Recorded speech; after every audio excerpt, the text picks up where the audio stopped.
Original folk સંગીત ઉત્તર ગુજરાતનું અને હવે એનું રિક્રિએશન, આ ચેન્જને રાકેશ બારોટ કઈ રીતે જુએ છે? તમે આ છેલ્લા 1.5-2 વર્ષના સોંગ્સ જોઈ લો જે રિમિક્સ થયા છે, બધા મણિરાજ બારોટના લોકગીત, બધા જ. હંબો હંબો વિંચૂડો, મધરો, હોકલીઓ, પાંજરામાં પોપટ. કે તમને એમના ગીતો જ એમની પાસે સાંભળવા ગમશે. જો એ આશાએ પોડકાસ્ટ જોતા હોય તો તમે અહીંયા સ્ટોપ કરી શકો છો. બ્લન્ટ થઈને આ એટલે કહી રહ્યો છું કે આખો સાંભળ્યા પછી છેલ્લે તમે કોમેન્ટમાં એવું ન કહેતા કે આમાં યાર એક પણ ગીત તો આવ્યું ને, આમાં હોકલ્યો તો આવ્યો નહીં, લે કચુકો તો આવ્યો નહીં. કે જો તમે સિંગર ન હોત તો શું? હું કોઈ સારી નોકરી કરતો હતો, હું ભણવામાં બી થોડો હોશિયાર હતો. એમ તમે કીધું હોત તો હું તમને અહીંયા બધા હા માર્કશીટ મારી લઈને આવત. ફિલ્મ કરવી સારી કે ગીતો કરવા સારા? તમે કયા દ્રષ્ટિકોણથી કહો છો? ફાઇનાન્શિયલી પોપ્યુલારિટી અને ફાઇનાન્શિયલી બંનેમાં બેનિફિટ છે ને? ફાઇનાન્શિયલી તો સોંગ્સ જ આગળ પડે. સોંગ્સ જ. તો કોઈ પ્રોડ્યુસરને કોઈ એવું કે તમે આટલા રૂપિયા નાખો, આપણે 5-10 ગીતો બનાવી નાખીએ અને હિટ થઈ જવાશે, તમારું નામ થઈ જશે, તો પ્લીઝ મને મળાવજો, મારે જ પોતાની ચેનલ ચાલુ કરવી છે. એવું જો કોઈ ગેરંટી આપતું હોય કે થઈ જ જશે તો એવું ગેરંટી આ ઇન્ડસ્ટ્રી માટે નથી. તમે કોને સાંભળો? ભજન બહુ સાંભળું છું. ભજન સાંભળો? હા, મને ભજન સાંભળવા બહુ ગમે. કોના ભજન ગમે આપણે? લક્ષ્મણ બારોટના, દેવરાજ ગઢવી, કીર્તિદાનભાઈ ગઢવી. જીસ દિન રાજા તેરો જન્મ હુઓ, વાગ્યા કાંઈ નગારાને નિશાન રે, જોશીડા તેડાઓ આપણા શહેરના, બાલુડાના જોશ તો જોરાઓ રે. રાજા ભરતરીનું. રાજા ભરતરીનું. હા હા હા. એ વખતે તો ફિલ્મ જોવી જ વધારે. રવિવારે તો ફિલ્મ જ જોઈ. હા, અને મેં નરેશ કરોડિયાનું પિક્ચર એટલે વાત પૂરી. પછી તો આ અને એ ફિલ્મ ચાલુ થાય ને એમાં 7 વાગે સમાચાર આવે. હા, એક બ્રેક, એટલે એ બ્રેક પડતો અને શેષ ભાગ 7:15 એવું મને યાદ છે. આવું લખેલું આવું એટલે પછી એ બધી યાદો છે.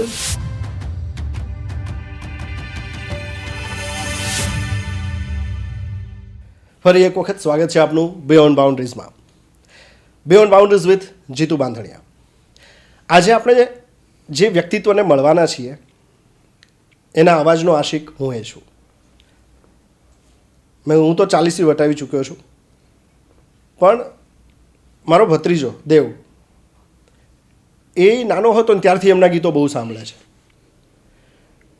સૌરાષ્ટ્ર અને ઉત્તર ગુજરાત એના ફોક ગીત જે છે એ લોકગીત અને લોકસંગીતને જે માણે છે ને યુવા પેઢી, એ યુવા પેઢી જ એ લોકગીત અને લોકસંગીતના વારસાને આગળ લઈ જાય છે. જેને સાંભળવા દરેકને ગમે છે, જેના ગીત આવે ત્યારે વ્યૂઝ મિલિયન્સમાં પહોંચી જાય છે, એ મસ્ત મજાના સિંગર એટલે મારા દોસ્ત, મારા ભાઈ રાકેશ બારોટ. કેમ છો રાકેશભાઈ? બસ ભાઈ એકદમ મજામાં. તમે કેમ છો? એકદમ ફાઇન. બહુ સમયથી પ્રયત્ન કરતો હતો રાકેશભાઈને કનેક્ટ કરવાનો, અને વાર લાગી રહી હતી ને એમાં મજા આવતી હતી કે યાર રાકેશભાઈ ફ્રી નથી. તો એ વાતનો રાજીપો થાય કે સખત બિઝી હોવું આ ઇન્ડસ્ટ્રીમાં રહીને, કારણ કે લોકો પાસે કામ નથી હોતું અને તમે એટલા કામમાં હો છો કે તમારી પાસે સમય નથી હોતો. આજની મુલાકાતનો રાજીપો છે. જી બિલકુલ, તમારી વાત સાચી છે. પણ ઇન્ડસ્ટ્રીમાં તમે જે કીધું કે કામ નથી હોતું, તો હું તો એવું માનતો નથી. બહુ જ કામ છે ઇન્ડસ્ટ્રીમાં. જેને કરવું છે એના માટે બહુ જ કામ છે. જેને નથી કરવું એના માટે બિલકુલ નથી. પણ હું ઘણા વર્ષોથી આ ઓબ્ઝર્વ કરતો આવ્યો છું. પહેલાં મેં એ જોઈ છે વસ્તુ, ત્યારનો સમય જુદો હતો. અત્યારે તો ડિજિટલ મીડિયા એટલું બધું થઈ ગયું છે કે લોકો સુધી બહુ જ ઇઝી એક્સેસ થઈ ગયું છે. ત્યારે ડાયરાને એ બધી વસ્તુ ચાલતી, ત્યારે તમારી સાથે વાત થાય ને તો કે ભાઈ શું છે, તો કે ગયા મહિનામાં 28 દિવસ કાર્યક્રમો હતા. આ તારીખો તમારી મેં સાંભળેલી છે. જી મને યાદ છે કે 2011-12 એમાં જે ચૈત્ર વૈશાખની સિઝન આવે કે જેની અંદર માતાજીના ગરબા પણ હોય અને વૈશાખમાં મેરેજ સિઝન પણ હોય, એ 60 દિવસમાંથી મેં 59 શો કરેલા છે. 60 દિવસ 59 શો? હા, 60 દિવસમાં. અને એક શો હતો એ કઈ ઇસ્યુના લીધે કેન્સલ થયો હતો એ લોકો. બાકી 60 દિવસમાં 60 શો હતા એવું હતું. અને એમાં અમારા સાઉન્ડવાળા જે હતા એમને મને ના પાડી હતી કે મારાથી ઉજાગરા નથી થાય, તો પ્લીઝ બીજું કોઈ સાઉન્ડ કરો એમ. મારી પાસે કારણ હતું પોડકાસ્ટ કરવા માટેનું, કારણ કે મને વિધાઉટ પોડકાસ્ટ જ્યારે આપણે મળ્યા હતા ને ત્યારે તમારી પાસેથી જે મેં ઇન્ડસ્ટ્રી સમજવાનો પ્રયત્ન કર્યો હતો, તો મને સિંગર રાકેશ બારોટમાં નહીં, આ આખી ઇન્ડસ્ટ્રીને એની આટીઘૂટીને ઉકેલનારા રાકેશ બારોટને વાત કરવામાં રસ હતો. એટલા માટે ખાસ મારે તમારી સાથે પોડકાસ્ટ કરવો હતો. ઓકે, હું તમને અગેન નહીં પૂછું કે પહેલું ગીત ક્યારે ગાયું હતું. મને ખબર છે 8મા ધોરણમાં હતા ત્યારે કેસેટ આવી હતી. બંને મામાએ થઈને એ કેસેટ માટેનું ઇનિશિયેટિવ લીધું હતું અને તમારું પહેલી કેસેટ આવી ગઈ હતી. બિલકુલ. છેલ્લે 25માં ચણિયા ટોળીમાંય તમારું ગીત જબરદસ્ત હિટ થયું છે. ત્યાં સુધીની જર્ની ખબર છે, એટલે મારે રિપીટ નથી કરવી. જી, થેન્ક યુ એ રિપીટ ના કરવા બદલ, કે બહુ બધી જગ્યાએ રિપીટ કરી ચૂક્યા છો. હવે એ સાંભળવું છે. નંબર ઓફ સોંગ્સ કેટલા થયા હશે? 1500 થી 2000 હશે. એક્ઝેક્ટ આંકડો તો નહીં કહી શકાય, પણ 1500 પ્લસ હશે. 1500 પ્લસ હશે. કેસેટમાં જે તમે કહ્યું ને કે જમાનો આખો જુદો હતો અને પછીનો જમાનો જુદો હતો. પછી એક સમય એવો આવ્યો કે એવરી વીક રાકેશ બારોટનું ગીત હોય જ. દર શુક્રવારે ફિલ્મ આવે એમ દર શુક્રવારે રાકેશ બારોટનું ગીત આવે. જી. આને બિઝનેસ ઓપોર્ચ્યુનિટી તરીકે લેતા હતા તમે? તમે જે વાત કરી હું તમને આખું ડિટેલમાં કહું કે પહેલાં ઓડિયો કેસેટનો જમાનો હતો, પછી વીસીડી ડીવીડી સીડીનો જમાનો આવ્યો, પછી યુટ્યુબ આવ્યું. તો યુટ્યુબમાં પણ માનો કે 2017-18થી વધારે એક્ટિવ થયો એવું મને ખબર છે. જે તમે જે વાત કરો છો કે દર વીકે ગીત આવે, એ આવ્યું મારું જ્યારે મારો એગ્રીમેન્ટ થયો સારેગામા સાથે. યસ. જ્યાં સુધી ગુજરાતની કંપનીઓ સાથે રામ ઓડિયો છે કે એકતા સાઉન્ડ છે કે એ લોકો સાથે જ્યારે કામ કરતો ત્યારે દર વીકે ગીત નહોતું આવતું, દર મહિને આવતું હતું. સારેગામામાં એગ્રીમેન્ટ થયા પછી દર વીકે મતલબ એક મહિનામાં 4, જે એક મહિનામાં એક આવતો એની જગ્યાએ 4 આવવા. તો એ ક્યાંક ને ક્યાંક ડર બી હતો કે આટલી બધી ક્વોન્ટિટીમાં આપણે સોંગ્સ આપી રહ્યા છીએ તો ક્યાંક ને ક્યાંક લોકો આપણાથી ઊભી ના જાય એમ. એક જે એક્સાઇટમેન્ટ હોય એક કે સોંગ ક્યારે આવશે એવો એક ડર બી હતો. પણ કદાચ કંપની સાચી હતી, એનાથી બેનિફિટ જ થયો છે. ઓકે. દર વીકે ગીત આવે એનાથી એવું હતું કે આમ થશે તેમ થશે, પણ ના, લોકોએ તો એને વધારવાનું જ ચાલુ કર્યું. અને સામે એગ્રીમેન્ટ બી એવા હતા કે વર્ષના 50 ગીત, તો એક વર્ષમાં 50 રિલીઝ કરવા જ પડે અને મારે બનાવીને બી આપવા જ પડે. એટલે તો ખાલી સિંગર તરીકે ને એ બધામાં તો તમે પાછા ઓન કેમેરા દેખાતા હતા. તો સમય કેવી રીતે મેનેજ કરતા હતા? ટાઈમ મેનેજમેન્ટ રાકેશ બારોટના જીવનમાં કઈ રીતે હોય? ટાઈમ મેનેજમેન્ટમાં તો એક તમારા ઉપર એક કોઈ પ્રેશર હોય કે તમારે આ કામ કરવું જ પડશે, અને બીજું એવું હોય કે ચાલશે, થશે તો એ ચાલશે, નહીં થાય તો એ ચાલશે. તો ક્યાંક ને ક્યાંક એ કંપનીનું એગ્રીમેન્ટ, એ કંપનીનું પ્રેશર, એમની જે ટાઈમલાઈન આપણને આપેલી હતી કે તમારે જાન્યુઆરીમાં આટલા ગીત આપવાના, ફેબ્રુઆરીમાં આટલા આપવાના, તો ક્યાંક આપણે મોટા પૈસા ત્યાંથી લીધા હોય, એ આપણે ટાઈમસર નહીં આપીએ તો આપણી ક્રેડિટ ડાઉન થશે, આપણું ત્યાં એવું થશે કે આ ભાઈ ટાઈમથી માણસ કામ નથી કરી રહ્યો, તો એક તમારી ક્રેડિટ ડાઉન જાય એનું પ્રેશર. તો એને લઈને ક્યાંક ને ક્યાંક આપણે વધારે સજાગ થઈ જતા હોઈએ છીએ કે ભાઈ ના, આવી ઓપોર્ચ્યુનિટી મળી છે તો એમાં આપણે નિષ્ફળ નથી જવું. બીજું ક્યાંક ને ક્યાંક એવા મોટા એગ્રીમેન્ટો એટલે થોડા ઘણા શો પણ છોડવા પડ્યા, કારણ કે એટલા શો ના કરી શકાય કે તમે 3 મહિના સતત શો કરો તો પછી શૂટિંગ ક્યારે કરો, ગાઓ ક્યારે, એટલે ક્યાંક ને ક્યાંક એ પણ થોડું કોમ્પ્રોમાઇઝ કરવું પડ્યું. અને તમે જેમ કીધું ને કે એના એ એગ્રીમેન્ટ સિવાય બીજી બધી વસ્તુ સાઈડમાં કરી અને આપણે એવું માની લીધું કે આપણને એક સારો ટાઈમ મળ્યો છે તો એનો આપણે સદુપયોગ કરી લઈએ, અને જેમ બને એમ એના ઉપર જ ફોકસ રાખીને પૂરું કર્યું. મેં 3.5 વર્ષ સારેગામા સાથે એક્સક્લુઝિવ કામ કર્યું, અને તમે કીધું એવી રીતે જ કર્યું, ફૂલ ફોકસ એના પર, બીજું બધું સાઈડમાં. મિત્રો, અત્યારે રાકેશભાઈ તમે સાંભળી રહ્યા છો કે આ અમારી વાતો સાંભળી રહ્યા છો ને, આમાં તમને સાંભળવું ગમે કે તમને એમના ગીતો જ એમની પાસે સાંભળવા ગમશે, જો એ આશાએ પોડકાસ્ટ જોતા હોય તો તમે અહીંયા સ્ટોપ કરી શકો છો. આમાં માત્ર શીખવાની વાત છે. આ પોડકાસ્ટ શીખવા માટે છે, આ ઇન્ડસ્ટ્રીને સમજવા માટે છે. એટલે બ્લન્ટ થઈને આ એટલે કહી રહ્યો છું કે આખો સાંભળ્યા પછી છેલ્લે તમે કોમેન્ટમાં એવું ન કહેતા કે આમાં યાર એક પણ ગીત તો આવ્યું નહીં, આમાં હોકલ્યો તો આવ્યો નહીં, લે કચુકો તો આવ્યું નહીં. રાઈટ. આ હવે પછીનો જે દોર છે ને, એ આ ઇન્ડસ્ટ્રીમાં જો કોઈ નવું પગ મૂકવા માંડતું હશે ને, એના માટે બહુ જ કામની વાત હવે હું એમને પૂછવા જઈ રહ્યો છું. રાકેશભાઈ, દર અઠવાડિયે તમારા ગીત જોવે ને એટલે ઘણા બધાને એવું થાય કે યાર આટલું બધું રાકેશભાઈને લઈને બનાવે છે ને, તો આ ઇન્ડસ્ટ્રીમાં તો હવાય જ. બિલકુલ. કોઈક વ્યક્તિ એક્સ અમાઉન્ટ બર્ન કરવા માગે અથવા તો ઇન્વેસ્ટ કરવા માગે અને આ ઇન્ડસ્ટ્રીમાં ગીત બનાવવા માટે આવવા માગતો હોય તો એનું કેલ્ક્યુલેશન શું હોય? પેલું તો સફળ થવાની એવી તો કોઈ ફોર્મ્યુલા છે નહીં કે એનાથી સફળ થઈ જાય, પણ હા રાઈટ ટાઈમ પર તમે મહેનત કરી અને સારી પ્રોડક્ટ બનાવો તો એ પબ્લિકને ઓલવેઝ પસંદ આવતી હોય છે. હવે સારી પ્રોડક્ટની પણ કોઈ વ્યાખ્યા નથી, એટલે તમારે એની અંદર મહેનત જ કરી જવાની છે. છેલ્લે તો હું તમને એમ કહું કે તમે સારું ગીત બનાવશો, લોકોને મતલબ પસંદ આવે એવું, તો એ ચાલશે. ચાલતો કલાકાર લઈ લો, ચાલતો મ્યુઝિક ડાયરેક્ટર લઈ લો, ત્યાં પણ આ વાત પૂરી થતી નથી, કારણ કે ચાલતા કલાકારનું, ચાલતા મ્યુઝિક ડાયરેક્ટરનું પણ ફ્લોપ થઈ શકે છે સોંગ. તો છેવટે કદાચ તમારા આમાં મહેનત જ કરી જવાની છે ને વેઇટ કરવાની છે જ્યાં સફળતા મળે એની. ત્યાં સુધી એવી કોઈ જ ચાવી નથી કે તમે આવ્યા અને બૂમ તમને સફળતા મળી ગઈ. એવી કોઈ જ ચાવી નથી, બસ મહેનત કરી જાઓ. તો કોઈક પ્રોડ્યુસરને કોઈ એવું કે તમે આટલા રૂપિયા નાખો, આપણે 5-10 ગીતો બનાવી નાખીએ અને હિટ થઈ જવાશે, તમારું નામ થઈ જશે, તો પ્લીઝ મને મળાવજો. મારે જ પોતાની ચેનલ ચાલુ કરવી છે. એવું જો કોઈ ગેરંટી આપતું હોય કે થઈ જ જશે, તો એવું ગેરંટી આ ઇન્ડસ્ટ્રી માટે નથી. ઇટ્સ જો મિરેકલ થઈ જાય તો થઈ જાય. બિલકુલ. કોઈક એકાદ ગીત તમને યાદ આવે જે તમે ગાતી વખતે તમને એવું થયું હોય કે આ કદાચ નહીં ચાલે, અથવા તો આ રૂટીન જ છે ગીત અને એને જબરદસ્ત હિટ થઈ ગયું હોય? હા, એમાં ઘણા બધા ગીતો હોય છે જ્યાં આપણે ખોટા પડતા હોઈએ છીએ.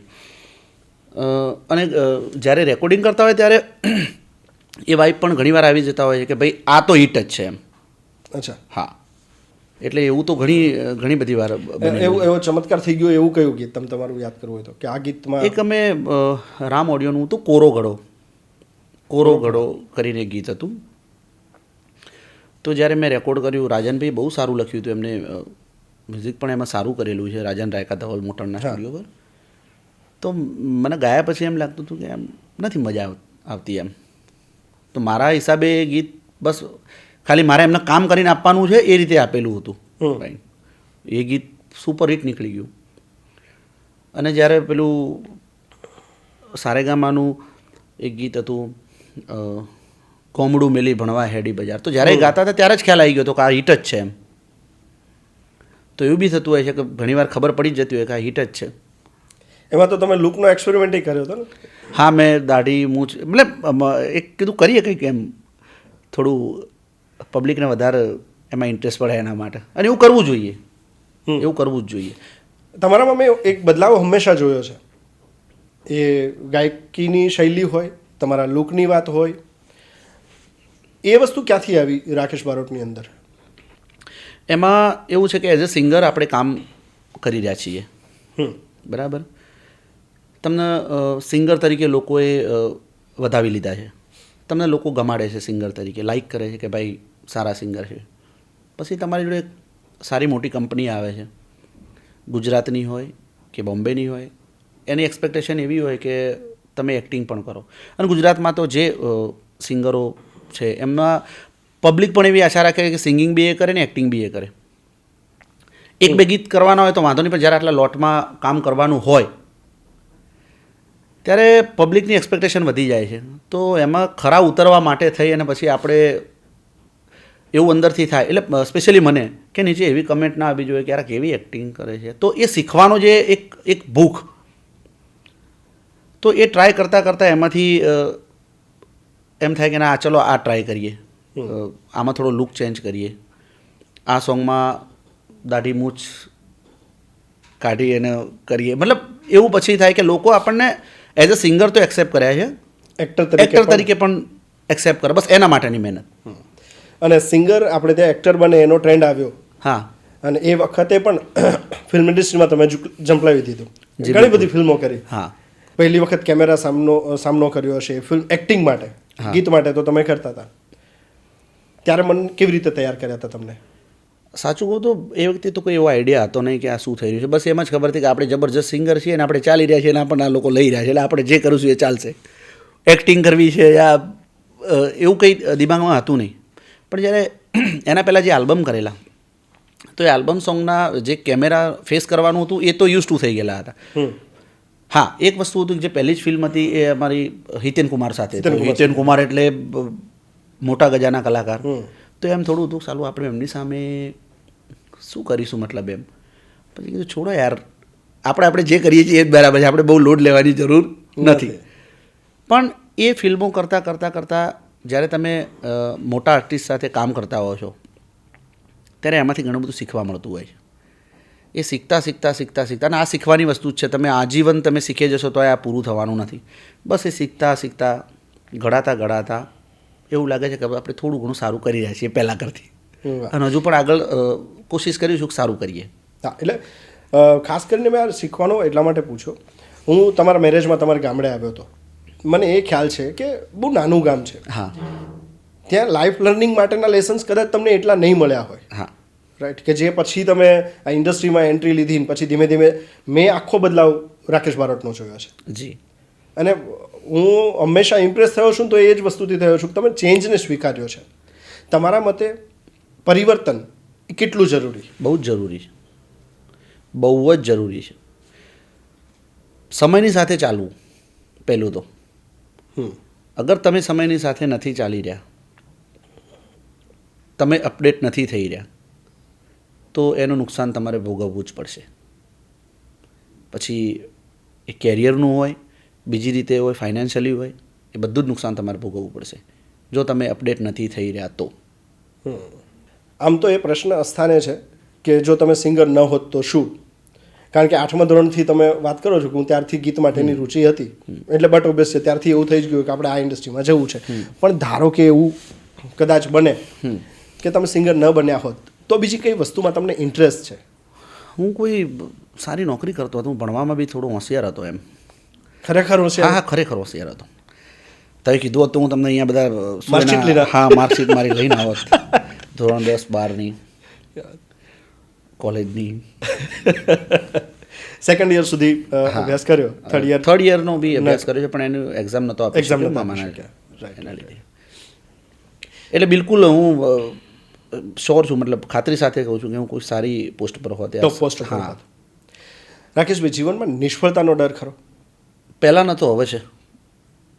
એનું શું કારણ?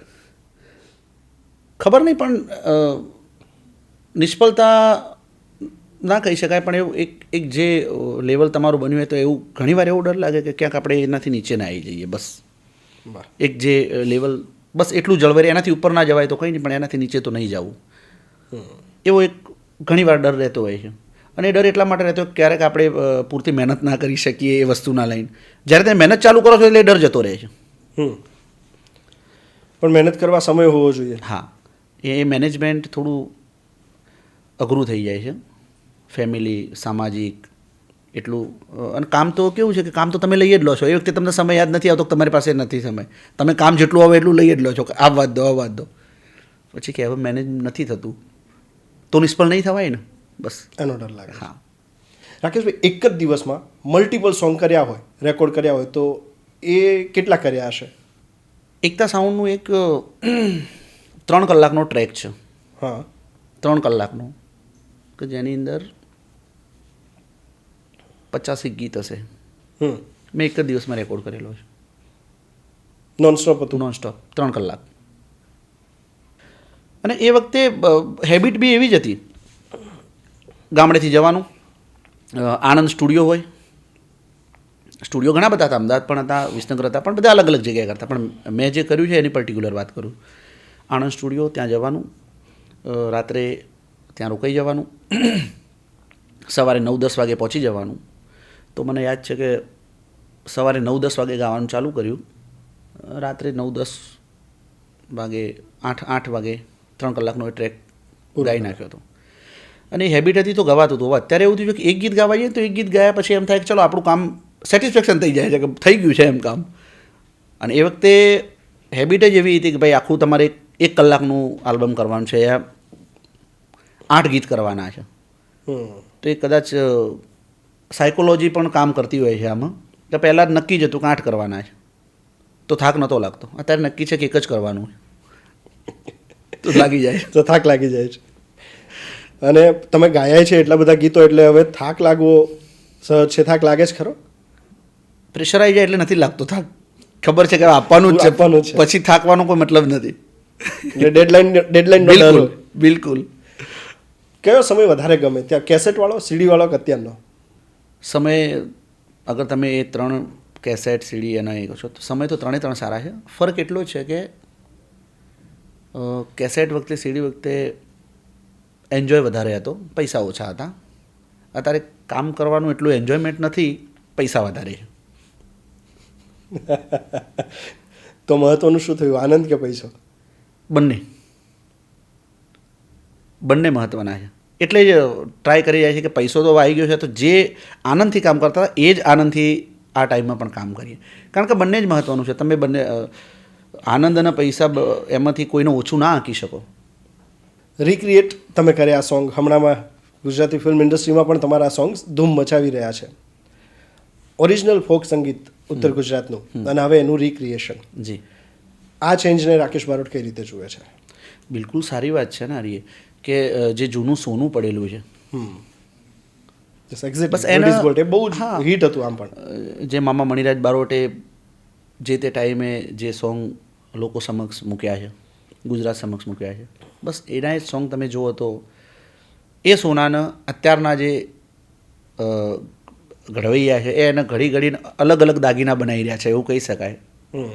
અને એ બહુ જ લોકોને પસંદ આવી રહ્યું છે, તો બહુ સારી વાત છે, કરવું જ જોઈએ, કેમ નહીં. નવા મ્યુઝિક સાથે એને લોકો પસંદ આટલું કરીએ. હોકલીઓ જુઓ, મધરો દારૂડો જુઓ, યા પાંજરામ પોપટ બોલે.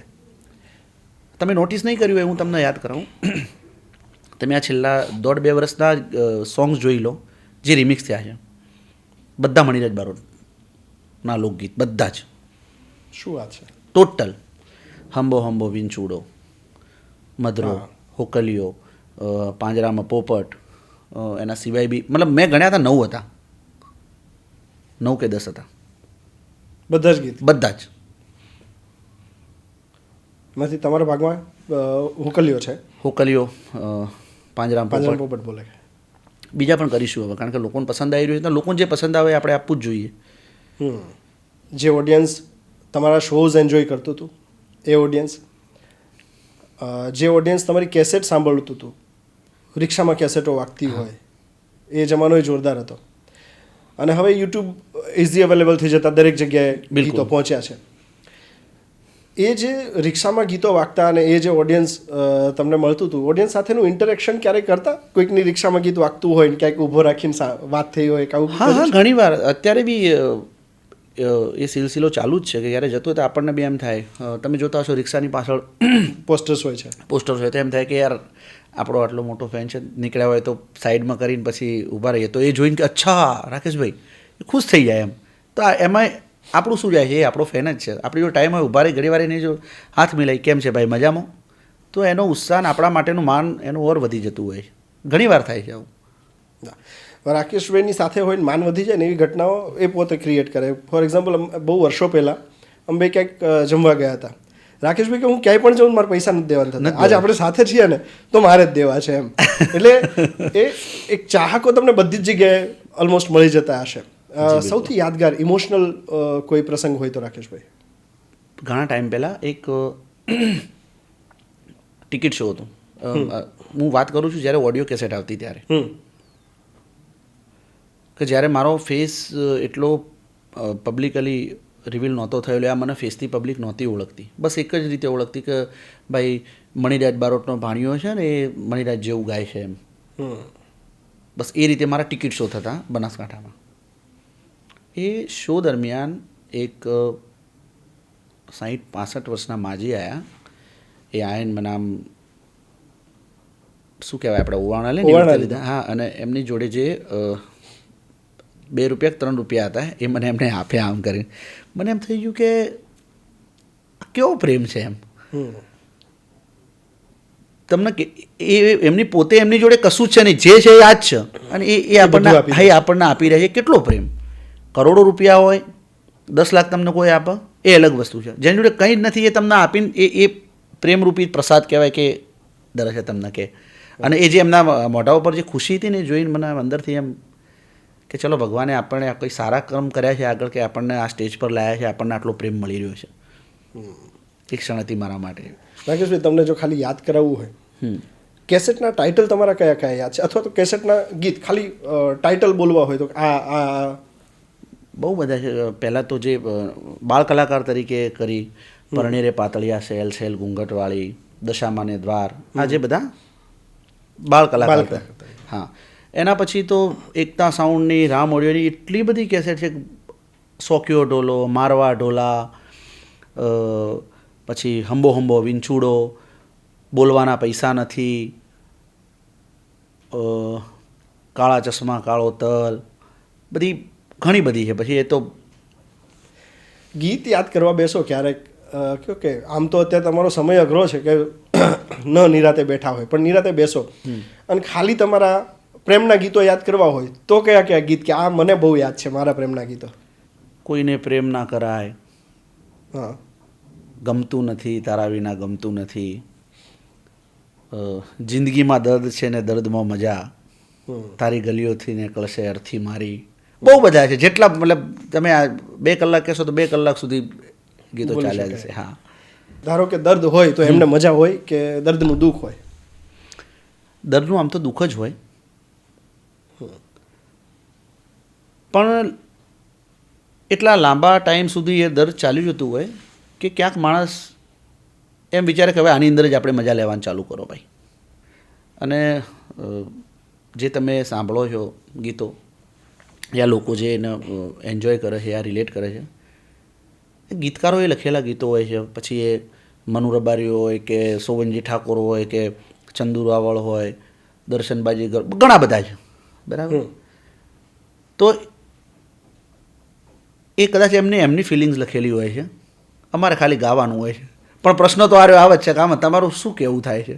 આવો પ્રશ્ન તો દર વખતે આવે જ છે. આપણે ગીતને લઈને નહીં, પણ પર્સનલ મારે તો જાણવું હતું તમને તમારા દર્દ વિશે જાણવું હતું કે રાકેશ ભાઈને શેનું દર્દ? રાકેશભાઈને કોઈ દર્દ નહીં. ક્યાં વાત છે માતાજી, કોઈ જ દર્દ નહીં. પ્રેમની વાત યાદ કરાવી છે. મેરેજમાં હું આવ્યો હતો એટલે અત્યારે મારે એ નથી પૂછવું કઈ હિરોઈન તમને સૌથી વધારે ગમે. હા, પણ વાઇબ્સ કોની સાથે સૌથી વધારે મેચ થાય? ફિલ્મમાં પ્રિનલ ઓબેરોય સાથે લોકોએ બહુ પસંદ કરેલી. પછી એના પછી આલ્બમ સોંગ, એના પહેલાંની વાત કરું હું તમને, ફિલ્મ પહેલાંની, જ્યારે મારવા ઢોલાની જે કેસેટ હતી તે શર્મિષ્ઠા મકવાણા સાથે લોકોને બહુ જોડી એમ. હા, કેરાબેની મજા આવશે એમ. પ્રેમનું જાદુ મંતર કરીને એક આલ્બમ સોંગ રિલીઝ થયું તો એ વખતે લોકોએ, અને લોકો બી કદાચ મારા ખ્યાલથી કોઈ એક જ જોડી પર ટકેલા રહે એવું નથી હોતું. હું એનું તમને એક્ઝામ્પલ આપું કે એ ટાઈમે લોકોને એવું હતું કે શર્મિષ્ઠા અને રાકેશ બારોટની જોડી સરસ છે. એના પછી ફિલ્મ કરી તો કે પ્રિનલ ઓબેરોય અને રાકેશ બારોટની જોડી સરસ છે. એના પછી જે આલ્બમ સોંગ કર્યા એની અંદર શ્વેતા સેન એની સાથે ઘણા બધા આલ્બમ કર્યા, તો ત્યાં લોકોની કમેન્ટ ચેન્જ થઈ ગઈ કે આ જોડી સરસ છે. એના પછી છાયા ઠાકોર સાથે ગીતો કર્યા ઘણા બધા, તો ત્યાં લોકોની કમેન્ટ ચેન્જ થઈ ગઈ કે આ જોડી સરસ છે. તો કદાચ જ્યાં લોકોને કેમિસ્ટ્રી સારી દેખાતી હોય ત્યાં લોકો બી એપ્રિશિએટ કરીને એ ચેન્જ કરતા જ હોય છે કે ના હવે આ સારું છે, હવે આ સારું છે. કોઈ એક જ જગ્યા ઉપર ટકી રહેતા હોય એવું મને નથી લાગતું. અને મારી જોડે એના પુરાવા હું તમને બતાવી શકું કે જો આ લોકો શું કહે છે. કોમેન્ટ્સ છે એમાં ક્યાંક નેગેટિવ કોમેન્ટ્સ બી આવતી હોય, એને તમે કેવી રીતે લો છો? બહુ જ ઓછી આવે છે ને, એ તો રહેવાનું. એમને કંઈ વિચારવાની. હા, બધી નેગેટિવ આવે છે તો તમારે વિચારવું જોઈએ. સાહેબ મારા 100 કોમેન્ટ છે એની અંદરથી 98 પોઝિટિવ છે અને 2 નેગેટિવ છે, તો તમે 2 નેગેટિવ કોમેન્ટ બાજુ શું કરવા જુઓ છો? 98 પોઝિટિવ છે એની બાજુ જુઓ ને. એટલે એટીટ્યુડ જ આપણે પોઝિટિવ વાળો રાખવાનો થાય. સફળતા તમને સતત મળી છે રાકેશભાઈ, કોઈ સ્પેન એવો આવ્યો હોય અને ત્યારે મન થોડુંક ગભરાયું હોય, આવો પીરિયડ બી આવ્યો તો હશે? હા, તો એ વખતે સાયકોલોજીકલી તમે કેવી રીતે પોતાને તૈયાર કરો છો? આ સવાલ હું એટલે પૂછી રહ્યો છું, આ ઇન્ડસ્ટ્રીમાં ઘણા બધા લોકો એન્ટ્રી લેતા હોય છે, પછી સફળ નથી થતા ને એટલે થાકી જતા હોય, ડિપ્રેશનમાં જતા રહે. જી બિલકુલ સાચી વાત છે. એ વખતે એ લોકો કેવી રીતે મનને તૈયાર કરે, આ એના માટે મારો સવાલ છે. દરેકનું અલગ અલગ હોય છે. હું મારી જ વાત કરું કે 2016-17માં એવો ટાઈમ હતો કે ભાઈ આપણી કેસેટ થોડું જે મતલબ પબ્લિક જેટલી પસંદ કરતી હતી એટલું નહોતું કોઈ ગીત એવું ક્લિક થતું કે પહેલાં તો એક ગીત આવે એટલે બૂમ થઈ જાય એમ. પછી ઘણા બધા ગીત કર્યા તો નહોતું થઈ રહ્યું એ. તો વિચાર્યું કે ચાલો આપણે કદાચ પબ્લિકે આપણને હવે એટલા સાંભળી લીધા છે. અને હમણાં આપણે પહેલાં વાત કરી કે પરિવર્તન જરૂરી છે, પબ્લિકનો ટેસ્ટ પણ ચેન્જ થતો હોય. આપણને ઓલરેડી 7, 8, 9 વર્ષ થઈ ગયા હતા. 9 વર્ષ સુધી પબ્લિકે એકદમ સાંભળ્યા હતા. તો એ વાતની ખુશી મનાવવાની કે આપણને આ 9 વર્ષ 8 વર્ષ સાંભળ્યા જ છે અને બસ હવે આપણે મહેનત કરીએ, બીજું એ રીતે પોઝિટિવ રહેવાય. બાકી મહેનત કરીને પછી આગળ તો જે થવાનું છે એ જ થવાનું છે. એના માટે ડિપ્રેશનમાં આવવાની કંઈ એવી કોઈ જરૂર નહીં હોતી. એક ગીત આવ્યું ગોગો રોણો 2017, પાછું એઝ ઇટ ઇઝ ચાલુ થઈ ગયું. તો આજના દિવસ સુધી એ ચાલુ જ છે. સરસ. કોમ્પિટિશનનો ડર લાગે? ડર નહીં લાગતો, મજા આવે છે. હોવી જ જોઈએ કોમ્પિટિશન, તો જ તમે ધ્યાન રાખીને કામ કરવાના છો. કારણ કે ઇન્ડસ્ટ્રીમાં અત્યારે જે ચહેરાઓ છે, હવે એક નવો અવાજ આવી ગયો કોઈ, તો એ જ લોકોના દિલ ઉપર રાજ કરશે અને એ આવી જશે તો આપણી પાસે અત્યારે છે એટલું કામ નહીં રહે. કામ દરેકનું સરસ રીતે ચાલતું હોય છે. કામ ના રહેવાનું માત્ર એક જ કારણ હોય છે કે મને જ્યાં સુધી ખબર છે ત્યાં સુધી, કે તમે પોતે મહેનત નથી કરતા તો જ તમારી પાસે કામ નહીં રહે. કોક આવશે નવું, તમે રિપ્લેસ થઈ જશો, તો એ ઘટના કદાચ 4 મહિના 6 મહિના 12 મહિના માટે હશે. તમારું રિપ્લેસમેન્ટ કાયમી રિપ્લેસમેન્ટ નહીં હોય. તમે મહેનત કરતા હશો તો પાછા તમે એ જગ્યા પર આવી જશો. એ મહેનત તમે કહ્યું એટલે હું એને કર્મ સાથે રિલેટ કરીશ. તમે કર્મમાં માનો કે નસીબમાં? આમ તો આ ઇન્ડસ્ટ્રીમાં બધા લગભગ નસીબ પર જ વધારે એ કરે, કારણ કે તમારે જોવામાં આવે છે કે બહુ ટેલેન્ટેડ વ્યક્તિઓ હોય છે છતાં બી એ સફળ નથી હોતા. ઘણીવાર આપણે જોતા હોઈએ, હું પોતે જોતો હોઉં છું કે યાર મારા કરતી બી યાર બહુ સરસ ગાય છે, એ છતાં બી કદાચ એને એ સ્ટેજ હાસિલ નથી થયું, એના નસીબ કામ નહીં કરતા. હા, એટલે ક્યાંક ને ક્યાંક અહીંયા નસીબની વાત આવી જાય છે. શરૂઆતમાં તમને જે નસીબવાળી ઘટનાનો સપોર્ટ મળ્યો હશે? ધારો કે કેમ કે ઇનિશિયલ સ્ટેજમાં મને તમારો લુક યાદ છે, પેલું પહેરતા તમે મણિરાજ મામા જેવો જ સેમ લુક હતો. તમે ચેન્જ સ્વીકાર્યો એ બહુ મોટી વાત છે, પણ એ ચેન્જ સ્વીકારતી વખતે એક ડર નહોતો કે આ ચેન્જ કરી દઈશ, હું એમના જ અવાજમાં કે એમના લુકમાં રહું તો લોકો મને વધારે પ્રેમ કરશે? જો હું રાકેશ બારોટ બન્યો, એની મોટી કહાની છે ને, હું તમને કહું છું. એમાં એવું છે કે લોકો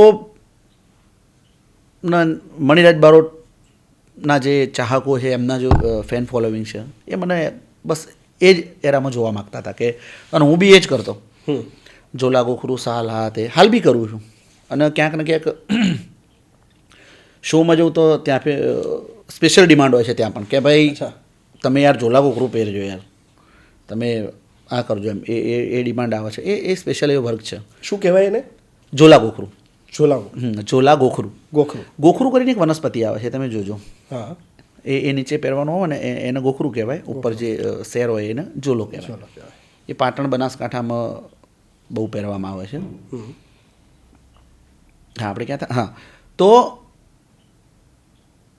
પબ્લિક જેમાં તમને સ્વીકારે છે એમાં ને એમાં આપણે લગભગ 7-8 વર્ષ સુધી રહ્યા. પછી દોર આવ્યો કોરોનાનો. તો કોરોનામાં બધા જ શો બંધ, શૂટિંગ બંધ. તો આપણને ટાઈમ મળ્યો કે ચાલો કંઈક એક્સપેરિમેન્ટ કરીએ આપણા ઉપર. તો એ વખતે આપણે દાઢી રાખી, પછી હેર સ્ટાઇલ અલગ કરી. પેલો ડર એવો હતો કે જો ચાલુ શોમાં તમે આ બધું કરીને જાઓ તો પબ્લિક ઘાટ આવે તો ઓળખ જ નહીં તમને કે રાકેશ બારોટ ક્યાં, કોણ આવ્યું યાર, એવું બી થઈ શકે. એટલે એ ટાઈમ પર તો એ રિસ્ક મેં લીધું જ નહીં. પણ કોરોના ટાઈમમાં પછી એ કર્યું અને પછી પહેલું જ સોંગ કર્યું હતું મેં, કંચન શીખાયા. તો એની અંદર લોકોની કમેન્ટ જોરદાર આવી કે યાર મસ્ત લુક કર્યો, જોરદાર કર્યો. તો મારા માટે એ વસ્તુ પોઝિટિવ સાબિત થઈ ગઈ. એટલે કોરોના ફળ્યો? હા, અને મેં કોરોનામાં બહુ કામ કર્યું. રેકોર્ડિંગ કર્યા, શૂટિંગ કર્યા. મેં લગભગ એ વખતે કંઈક 35-40 સોંગ કરી નાખ્યા. એ જ ટાઈમે બધા ઘરે બેઠા હતા ને હું શૂટ કરતો હતો. એટલે એન્કેશ કર્યો તમે સમયને? બિલકુલ. રાકેશભાઈ, ગાવાની સ્ટાઇલમાં ચેન્જીસ તમે અમુક જગ્યાએ લઈ આવ્યા છો? બિલકુલ. તો એ એક્સપેરિમેન્ટ નહીં સ્વીકારાય તો આવું મનમાં થતું? એ નહીં સ્વીકારાય તો પછીની વસ્તુ છે ને, તમે પહેલાં કરશો એના પછીની વાત છે ને. તો એનો ડર નહીં રાખવાનો ને, એ તો પહેલાં કરી જ લેવાનું ને. કારણ કે ઓડિયન્સ તો તમને બધી જ મળવાની છે અને બધાના ટેસ્ટ પણ અલગ અલગ છે. અગર તમારે બધી જ ઓડિયન્સમાં એ કરવું છે યા તમારું નામ લઈ જવું છે ત્યાં સુધી, તો તમારે બધું જ ગાવું પડશે. તમારા તો ગીતમાં ઘણી વખત લોકોને મને એમ થાય કે જો રાકેશભાઈ ગીતને સિરિયસલી લેશે ને તો ઘરમાં બધા બિયર રાખશે.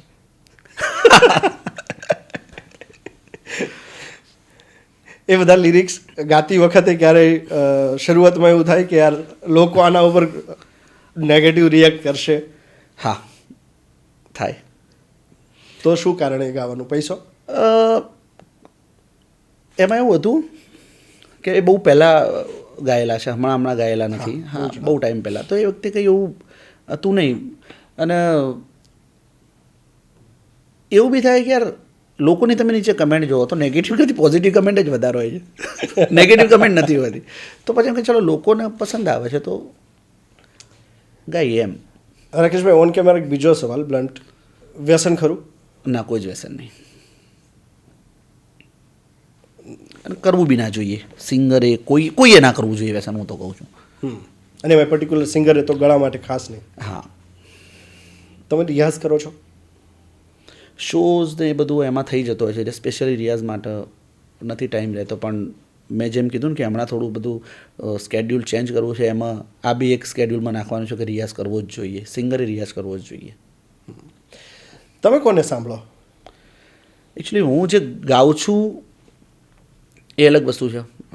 મામા મણિરાજ તો મારા મામા છે એટલે એમને તો મેં સાંભળ્યા છે. એના સિવાય છે ને હું ભજન બહુ સાંભળું છું. ભજન સાંભળો? હા, મને ભજન સાંભળવા બહુ ગમે છે. કોના ભજન ગમે આપને? લક્ષ્મણ બારોટના, દેવરાજ ગઢવી, કીર્તિદાનભાઈ ગઢવી, બધા ભજન બહુ સાંભળું છું. એટલે મારી ગાડી સ્વામી સાંભળ્યા છે આપણે? હા. તો એ ભજન સાંભળવા મારી ગાડીમાં બી ભજન જ વાગતા હોય છે. મારું ગાવું મારું પ્રોફેશન આખું અલગ. હા, પણ સાંભળવાની મજા આવે. એક સમય સુધી કન્ટિન્યુઅસ તમે 52 ગીત કર્યા. હા. એ પછી એ ગીતમાં થોડો ઘટાડો કર્યો. હા. પેરેલલ તમે ફિલ્મ કરતા રહો છો. ફિલ્મ કરવી સારી કે ગીતો કરવા સારા? તમે કયા દ્રષ્ટિકોણથી કહો છો? ફાઇનાન્શિયલી કે બીજી રીતે? પોપ્યુલારિટી અને ફાઇનાન્શિયલી બંનેમાં બેનિફિટ છે? ફાઇનાન્શિયલી તો સોંગ્સ જ આગળ પડે. સોંગ્સ જ વધારે પડે. એક રેકોર્ડિંગ કરવાનું અને 1-2 દિવસ એના શૂટિંગ ના હોય, 3 દિવસમાં એ આખી વાર્તા પૂરી થઈ જાય. ફિલ્મોમાં એવું છે કે તમારે 25 દિવસ 30 દિવસ આપવાના, અને એની તૈયારી પણ અલગ લેવલની હોય.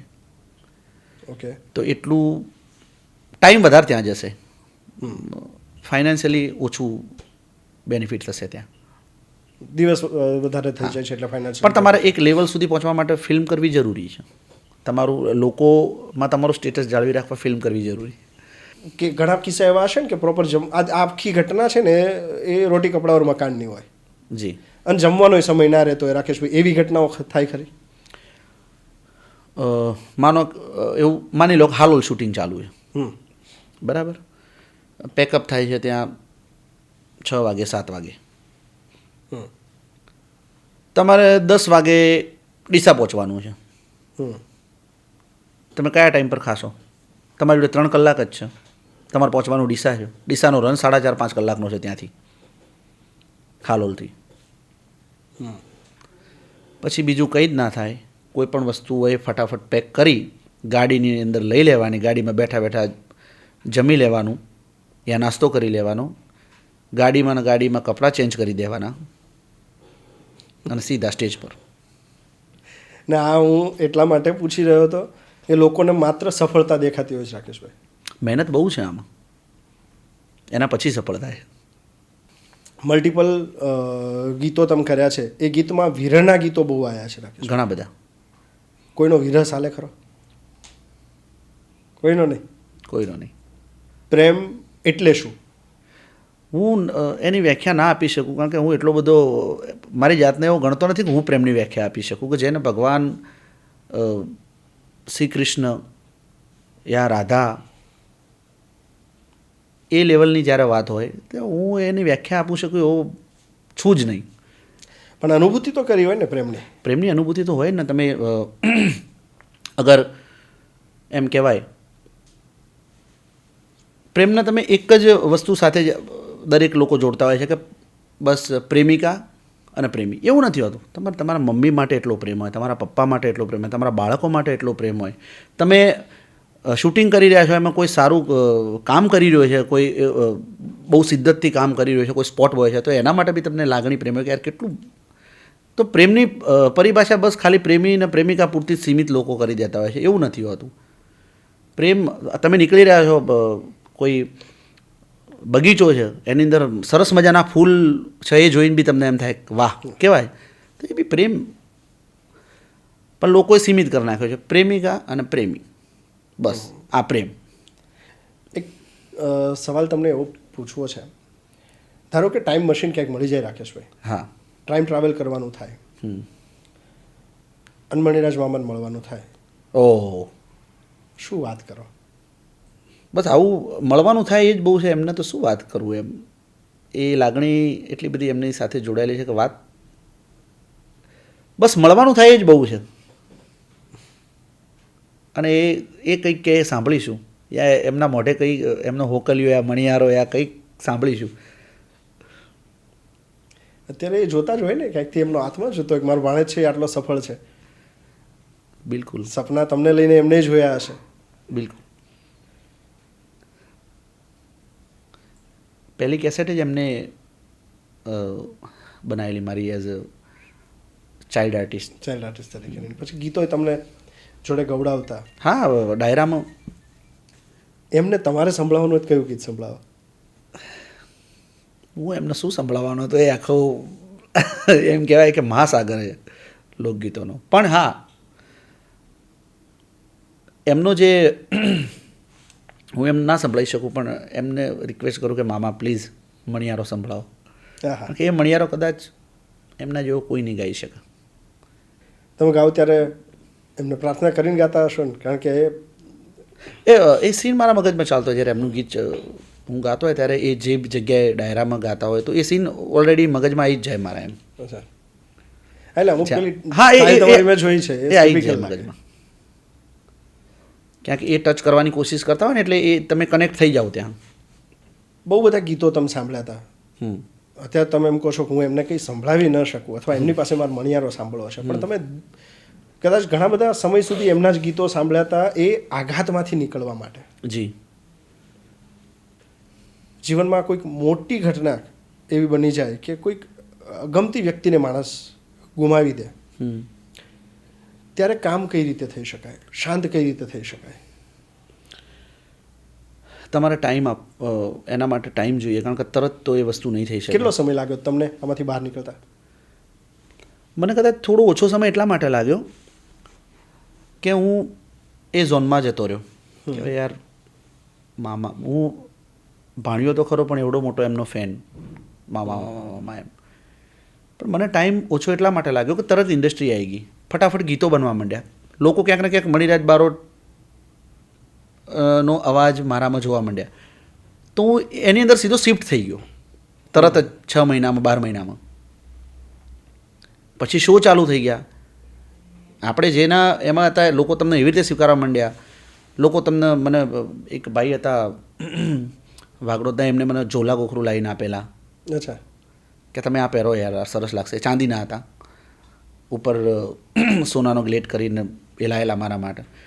તો જેના આઘાતમાં હતા એ જ બધી વસ્તુ તમારા આજુબાજુ પોઝિટિવલી થવા માંડી. તો મારા એમાંથી નીકળવું બહુ ઇઝી થઈ ગયું. નહીંતર અઘરું થઈ જાય. નહીં તો અઘરું થઈ જાય, 100% અઘરું થઈ જાય. સૌથી વધારે કોઈ એક ગીત એવું હોય છે જે આપણે રિપીટેડલી સાંભળતા હોય, એવું કયું ભજન? જીસ દિન રાજા તેરો જન્મ હુઓ. મારા મામાએ ગાયેલું છે, એમને બહુ જ ગમે. કારણ કે એમને તો ભજનો એટલા ગાયા છે. શું છે એના લિરિક્સ?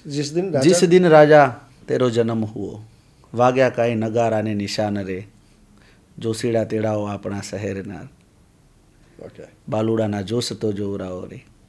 રાજા ભરતરીનું છે. રાજા ભરતરીનું છે. હા. અચ્છા, એટલે એ તમારું ફેવરિટ ગીત છે. નાના હતા ત્યારનું જીવન ગામડાનું, હવે તમે જે અત્યારે પોતાના વતનમાં જતા હશો, હા, ત્યારે શું તમને લોકોનો પ્રતિભાવ મળે છે? આખો ચેન્જ મળતો છે ને? ઓહો, રાકેશભાઈ હિટ છે, હીરો છે. જી બિલકુલ. એ ગામમાં એ તો દરેક કલાકાર હોય, હું હોય કે બીજો, એને ગામની લાગણી જોડાયેલી જ હોય દરેકને કે ભાઈ અમારા ગામનો કલાકાર છે, અમારા ગામનો સિંગર છે, અમારા ગામનો એક્ટર છે. એ તો જોડાયેલો હોય છે. વધારે પડતું જ્યારે તમે બહુ ટાઈમે ગામડે જતા હોય એટલે થતું હોય. પણ મારા કેસમાં એવું છે કે હું તો દર કદાચ 15 દિવસે, મહિને એકવાર તો મારું ગામડે જવાનું હોય જ છે. ઓકે.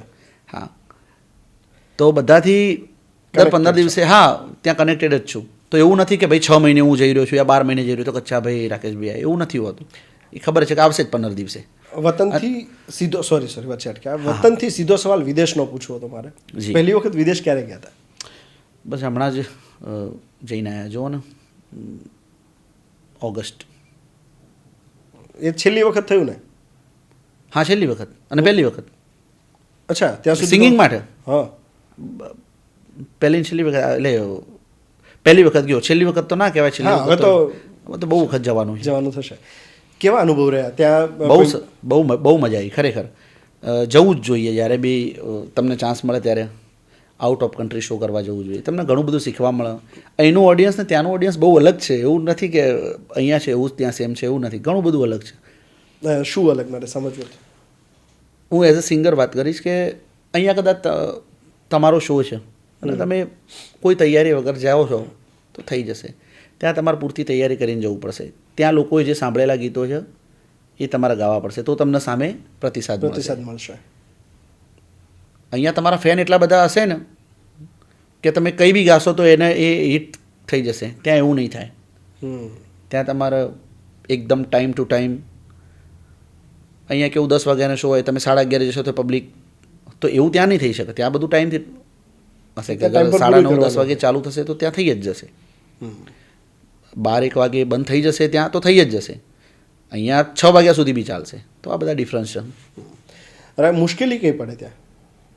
જમવાની. શું સોલ્યુશન કરતા? આપણા ગુજરાતી જે પરિવારો રહે છે એ આપણને કલાકારોને પ્રોવાઈડ સાચવી લે છે. જો એ ના સાચવે તો બહુ ભયંકર મુશ્કેલી પડે એવું કહી શકાય.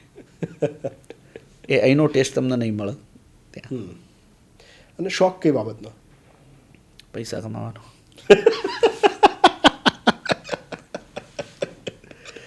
વાહ. સપનું અધૂરું કયું? સાચું કહું ને તો આમ એવું કોઈ સપનું નથી કે જે અધૂરું. એમ મને મારે જે જોઈએ બધું મને મળ્યું જ છે. પણ એમ એવું ખરું કે આપણે ઇન્ડસ્ટ્રીમાં છીએ ને તો એક એવી ફિલ્મ કરું કે જેને હું બધાને હું એ મોકલી શકું એમ. જે મેં ફિલ્મો કરી છે બસ એક ફાઇનાન્શિયલ પર્પઝથી કરી છે. એ ચલો આપણને આ ફિલ્મમાં આટલા પૈસા મળે છે તો કરી લઈએ, તો એ રીતે કરીએ. એક એવી ફિલ્મ કરી છે કે જેમાં હું લોકોને બતાવી શકું કે જો મેં આમાં જોરદાર એક્ટિંગ કરી છે. અને લોકો બી જોઈને કે યાર જબરજસ્ત ફિલ્મ છે. એવું એક સપનું છે કે એવું કંઈક કરીએ એમ. એટલે સોલિડ કેરેક્ટર હોય, સોલિડ એક્ટિંગ હોય, સોલિડ વાર્તા હોય એવી એક ફિલ્મ કરવી છે. આ સપનું તમારું? હા. ખરેખર સપનું તો જોવાનું ક્યારથી ચાલુ કર્યું હતું પડદા ઉપર દેખાવાનું? પડદા ઉપર દેખાવાનું તો એકચ્યુઅલી મને વિચાર બી નહોતો આવ્યો અને હું પડદા ઉપર આવી ગયો તો એવું હતું સીન. અચ્છા. પહેલી ફિલ્મ 2009 બરાબર, 2009-10. તો હું તો એઝ અ સિંગર કામ કરતો હતો, ઓડિયો કેસેટ. ત્યાં મારા મિત્ર આવ્યા, ચંદુભાઈ, કે આપણે પિક્ચર કરવાની. તો એ વખતે જ્યારે હું કામ કરતો ત્યારે મેં વિચાર્યું નહોતું હું પડદા ઉપર જઈશ, મતલબ એ હું ફિલ્મ કરીશ. પણ તે દોર ચાલુ થઈ ગયો હતો સિંગર હીરોનો. શરૂઆત મામાએ કરી. યસ. એના પછી વિક્રમભાઈ ઠાકોરની ફિલ્મ આવી એકવાર પીયુને મળવા. તો એક ઇન્ડસ્ટ્રીમાં એવું થઈ ગયું કે ભાઈ સિંગર હોય અને હીરો પબ્લિક પસંદ કરે છે. ના તો મારી એવી કોઈ બોડી હતી કે ના તો મારો એવો કોઈ લુક હતો કે હું એઝ અ હીરો કામ કરું. પણ ચાલતા તો સિંગર જ. તો એવું મગજમાં હતું બી નહીં અને હીરો. પણ એ પછી આખો સમય જુદો ચેન્જ થયો છે. સમયની દોડધામમાં ફેમિલીને કેવી રીતે સમય આપો છો? બહુ ઓછો સમય આપવામાં આવે છે ફેમિલીને.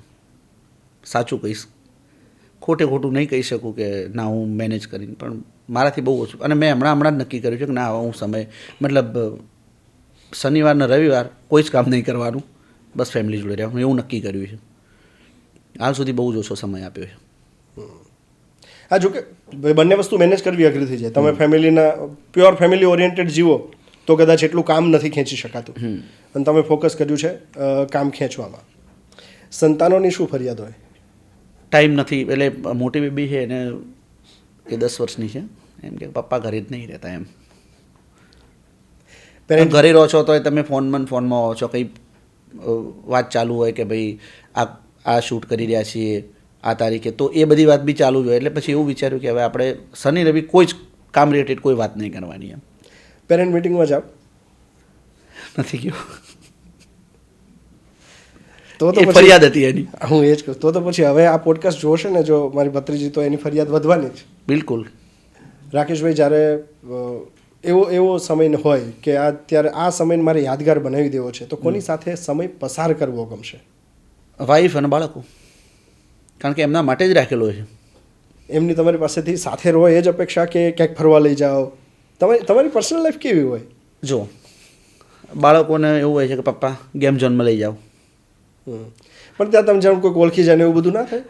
થાય તો થાય, પણ હવે એ ઓળખી જશે એના માટે થઈને બાળકોને ના લઈ જઈએ એવું બી નહીં થઈ શકે.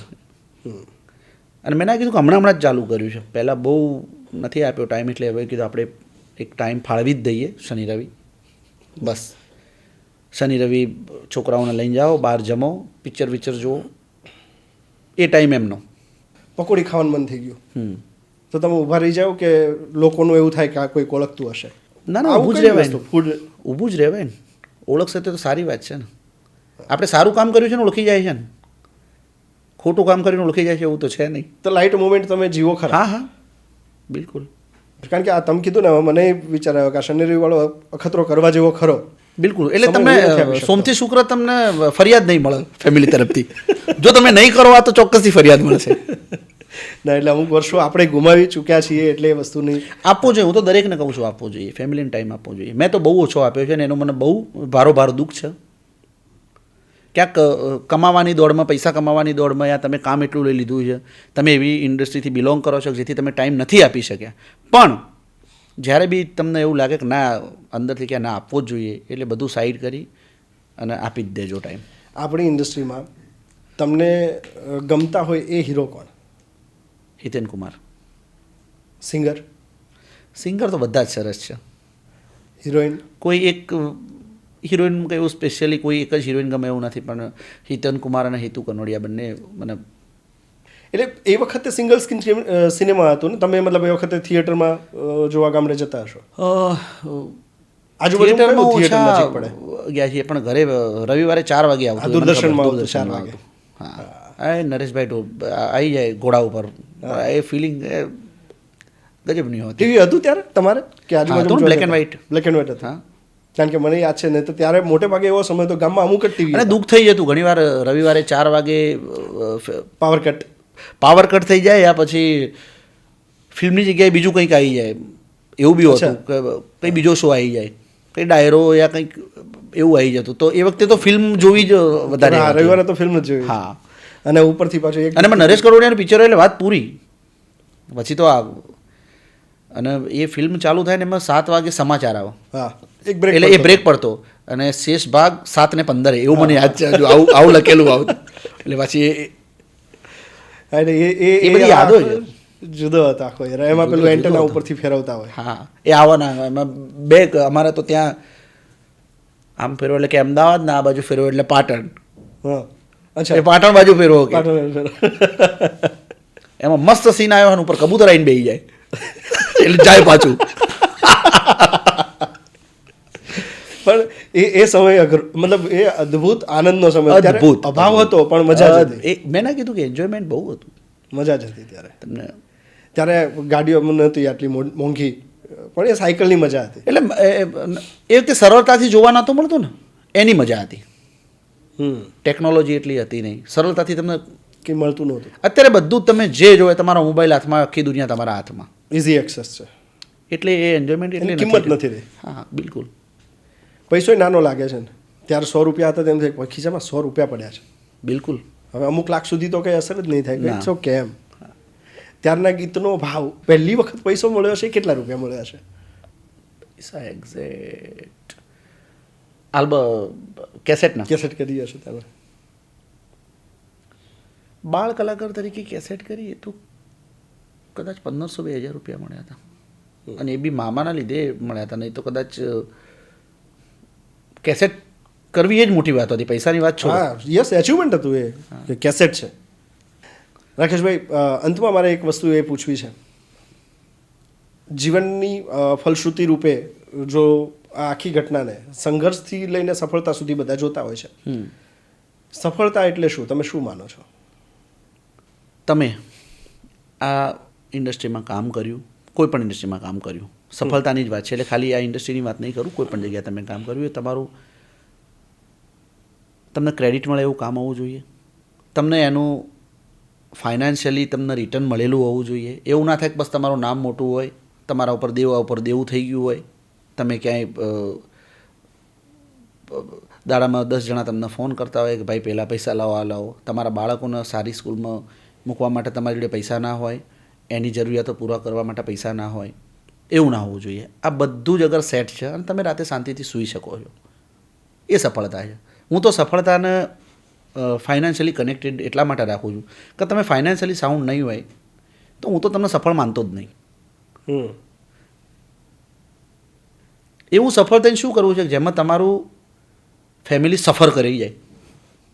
સફળ અને સફર એ બે વચ્ચે આખી એ ઘટના છુપાયેલી છે. બિલકુલ. અને તમારી સાથે મજા એ જ વસ્તુની આવી કે ફાઇનાન્સની જ્યારે પણ વાત નીકળે તો તમે એ બાબતે ક્લિયર.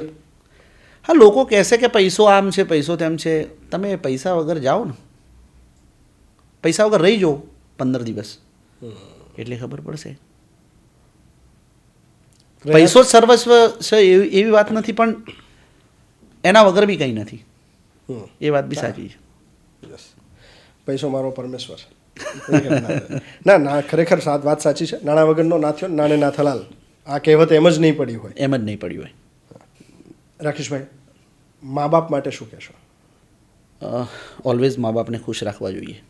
અગર એમની એ કોઈ જગ્યાએ અગર રોંગ છે કોઈ નાની બાબતમાં, તમને એવું લાગે છે કે તમારા મમ્મી પપ્પા રોંગ છે, પણ એ વાતમાં એમને થોડી ખુશી મળે છે ને, અને એ કોઈ એવડી મોટી બાબત નથી, તો બસ એ ચલવી લેવાની, એમને ખુશ રાખવાના. અગર કોઈ નાની એમથી વાત છે તો એટલે એ પેલું જનરેશન ગેપના, હા જનરેશન, હા અમુક વાત એવી હોય તો એમાં આર્ગ્યુમેન્ટ કરવાની જરૂર નથી કે હા પપ્પા બરાબર તમે કહો, એમાં તમારે જીતવાની જરૂર નહીં, ના જીતશો. સ્વભાવમાં એવું ખરું કે જીતવું જ છે? હા, એવું તો છે થોડું. આ જો આખા પોડકાસ્ટનું સમઅપ કહું ને તો રાકેશ બારોટ એટલે મહેનતનું પરિણામ, એક અચીવમેન્ટ માટે સતત ફોકસથી એની પાછળ પડનાર વ્યક્તિ. તો હું TV9માં હતો ત્યારે રાકેશભાઈનો ઇન્ટરવ્યૂ કરતો, અને ત્યારથી લઈને અત્યારે એકદમ એક બ્રાન્ડ બની ચૂક્યા છે રાકેશ બારોટ. એમને આખી લાઈફ જર્ની ચેન્જ થતાં મેં જોઈ છે. આજે મેં જેમ શરૂઆતમાં કહ્યું હતું એમ કે આ માત્ર વ્યૂઝ માટેનો કોઈ જ પોડકાસ્ટ કે કોઈ જ ઈરાદો નહીં, આ માત્ર એમની વાતોમાંથી જો કોઈક એક કીક વાગી ગઈ ને કોઈક એક વ્યક્તિને, તો એ અમારે બંને અત્યારે આપેલો સમય છે ને એ સમય લેખે લાગ્યો ગણાશે. આશા છે બહુ સારી વાતો તમને આમાંથી શીખવા મળશે. રાકેશભાઈ, તમે સમય કાઢીને બિયોન્ડ બાઉન્ડ્રીઝ માટે આવ્યા એના માટે આપનો ધન્યવાદ. થેન્ક યુ, ખૂબ ખૂબ આભાર. થેન્ક યુ ભાઈ. જય માતાજી. જય માતાજી.